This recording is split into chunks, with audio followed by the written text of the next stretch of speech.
Hello friends, मैं doctor Dwarka.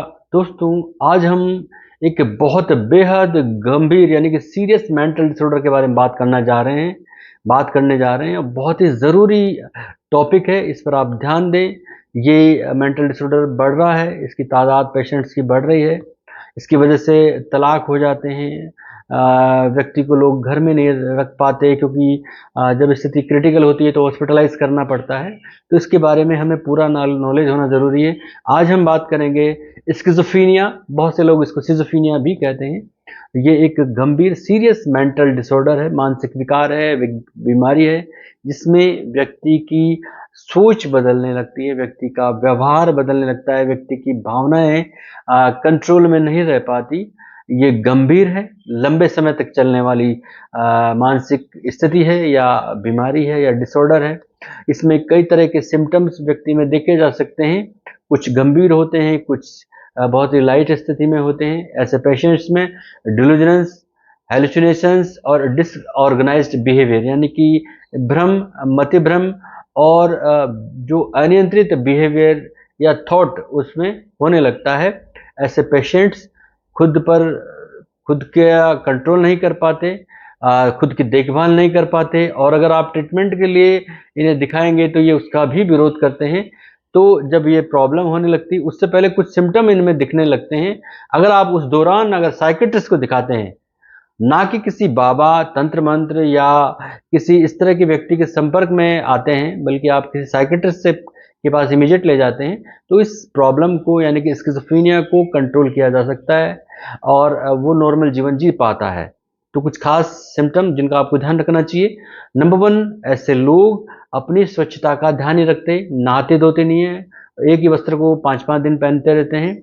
Number 2, इनकी बैठने की मुद्रा खराब होने लगती है, खराब मुद्रा में रहते हैं। नंबर 3, ये रोशनी और ध्वनि आवाज़ के प्रति बहुत ही ज़्यादा सेंसिटिव हो जाते हैं। नंबर 4, परिवार से अलग थलग अकेले रहने लगते हैं। नंबर 5, किसी भी काम में इनका मन नहीं लगता। नंबर 6, यदि ये स्टूडेंट के रूप में होते हैं तो इनकी पढ़ाई खराब होने लगती है, रिजल्ट्स खराब होने लगते हैं, क्योंकि ये 15 के बाद 15 से 30 के बीच में भी हो सकते हैं और 55 से 60 के बीच में तो ये देखा ही जाता है। नंबर 6, चेहरे पर 7, चेहरे पर इनकी कोई इमोशन नहीं रहता, ना ही कोई खुशी के रहते हैं, ना ही सुख दुख के रहते हैं, तो इमोशनलेस होते हैं, कोई हाव भाव नहीं होता। नंबर 8, लोगों पर ये शक करने लगते हैं, लोगों से चिढ़ने लगते हैं, डरे डरे रहते हैं। नंबर लास्ट, ये अजीबोगरीब व्यवहार या हरकतें करने लगते हैं। तो ये सिम्टम शुरुआती सिम्टम है। अगर आप ये देखते हैं, चाहे वो घर का सदस्य हो, चाहे आस-पास का हो, आपको तुरंत रीड करना चाहिए और साइकियाट्रिस्ट से उसको मिलने की सजेशन देनी चाहिए या उसमें सहयोग करना चाहिए।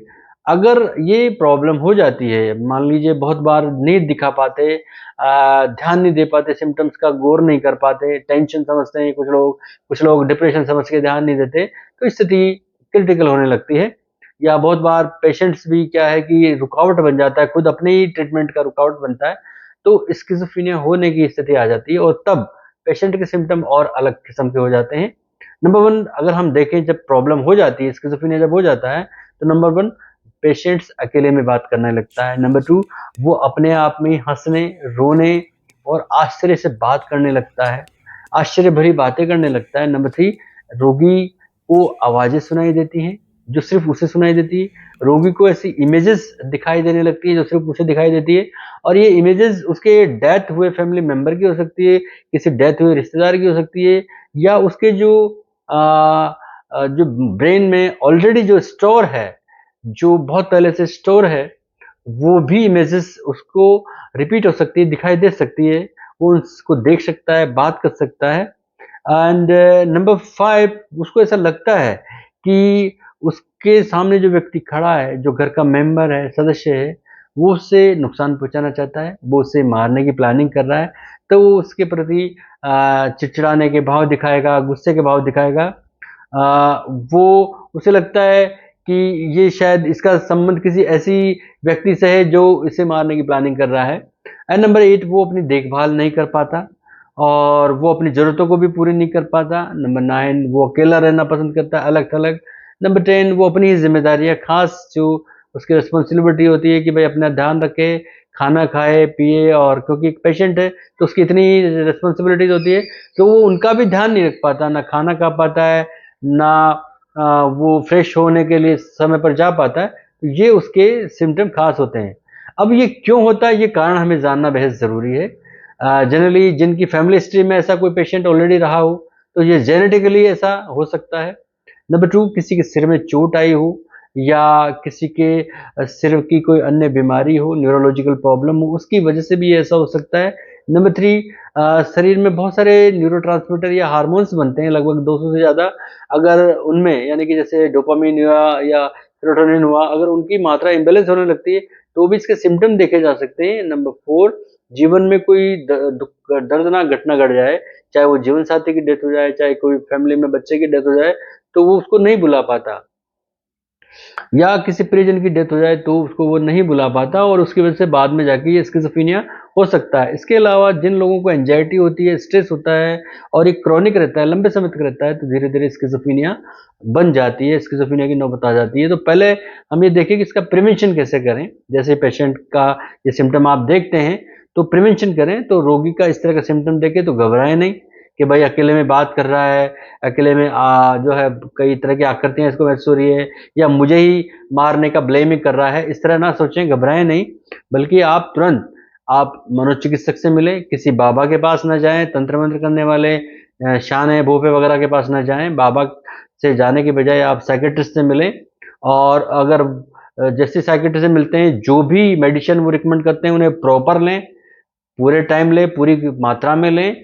जो साइकोथेरेपी वो रिकमेंड करते हैं उसको भी पूरा अप्लाई करें, क्योंकि ये सीरियस मेंटल डिसऑर्डर है। इसमें डॉक्टर की सजेशन, डॉक्टर की मेडिसिन का ध्यान रखना बेहद बेहद ज़रूरी है। अपना समय किसी भी तरह की झाड़ फूँक, तंत्र मंत्र में न गंवाएं। ये एक मेंटल डिसऑर्डर है, इसका इलाज सिर्फ और सिर्फ साइकेट्रिस्ट ही कर सकते हैं, उनकी दवाएं कर सकती है, उनकी थेरेपीज कर सकती हैं।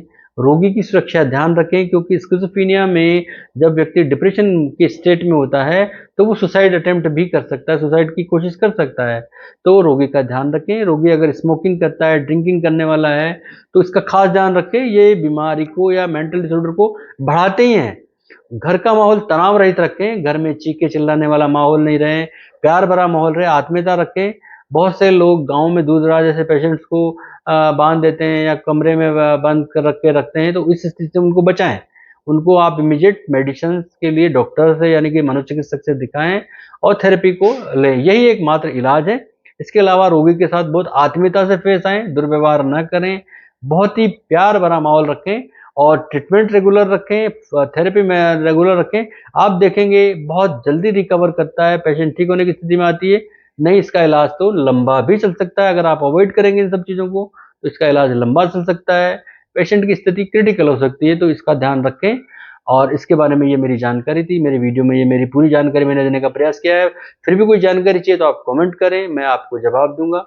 धन्यवाद, नमस्कार।